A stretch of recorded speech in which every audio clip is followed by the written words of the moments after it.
যুদ্ধ শব্দটি সহজে উচ্চারণ করা যায়, কিন্তু এর বাস্তবতা ভয়াবহ। সাম্প্রতিক সময়ে বাংলাদেশ ও মায়ানমারের মধ্যে সীমান্তে উত্তেজনা ক্রমশ বেড়ে চলেছে।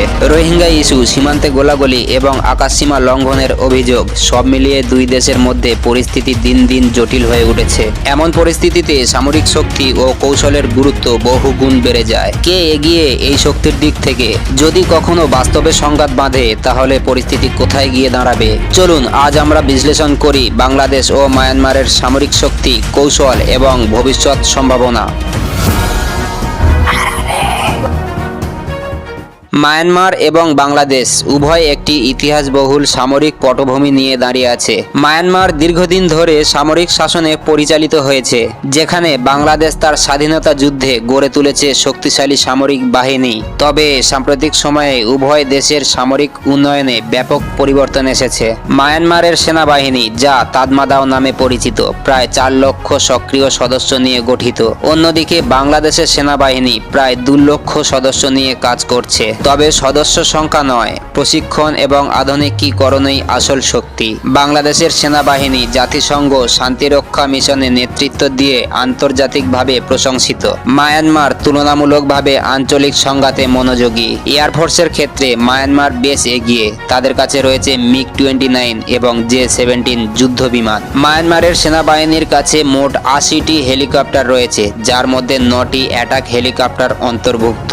অপরদিকে বাংলাদেশের এয়ারফোর্সে রয়েছে F-7 এবং MiG-21। বাংলাদেশের সামরিক বাহিনীর কাছে মোট 73টি হেলিকপ্টার রয়েছে। তাদের কাছে কোনো রকমের অ্যাটাক হেলিকপ্টার নেই। তবে বাংলাদেশ নতুন করে আধুনিক মাল্টি রোল ফাইটার জেট কেনার প্রক্রিয়ায় রয়েছে। বাংলাদেশ এবং মায়ানমার উভয় দেশের নৌবাহিনী ভিন্ন ধরনের যুদ্ধ জাহাজ পরিচালনা করে।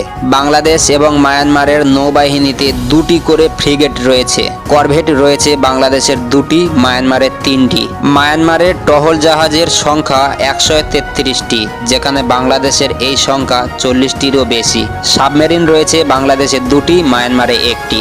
এই তথ্যের ভিত্তিতে মায়ানমার টহল জাহাজের সংখ্যা উল্লেখযোগ্যভাবে এগিয়ে থাকলেও অন্য শ্রেণীতে উভয় দেশের নৌবাহিনী প্রায় সমান ক্ষমতা প্রদর্শন করে। বাংলাদেশ সামরিক বাজেট প্রায় $4 বিলিয়ন, যেখানে মায়ানমারের বাজেট প্রায় $2 বিলিয়ন। বাংলাদেশ তাদের বেশিরভাগ অস্ত্র আমদানি করে চীন, রাশিয়া এবং তুরস্ক থেকে। অপরদিকে মায়ানমার চীনের সাথে ঘনিষ্ঠ সামরিক সম্পর্ক বজায় রেখেছে। রোহিঙ্গা সংকটের কারণে মায়ানমার বাংলাদেশ সম্পর্ক বেশ উত্তপ্ত। সীমান্তে দুই দেশের সামরিক অবস্থান নিয়েও মাঝে মাঝে উত্তেজনা তৈরি হয়। তবে বাংলাদেশ সবসময় কূটনৈতিক পথ সমাধান খুঁজে নিতে চেষ্টা করে। ভবিষ্যতে বাংলাদেশ আরও আধুনিক সামরিক সরঞ্জাম এবং প্রযুক্তি যুক্ত করতে কাজ করছে। অন্যদিকে মায়ানমার তাদের আঞ্চলিক ক্ষমতা ধরে রাখতে সামরিক শক্তি বাড়ানোর চেষ্টা করছে। তবে শক্তি বৃদ্ধি হওয়া উচিত আঞ্চলিক শান্তি এবং স্থিতিশীলতার জন্য।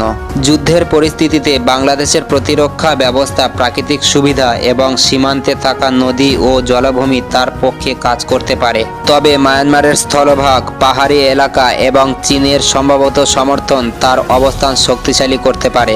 সুতরাং কোন দেশ জিতবে তা নির্ভর করবে সামরিক কৌশল, আন্তর্জাতিক সমর্থন এবং যুদ্ধের প্রকৃত পরিস্থিতির ওপর।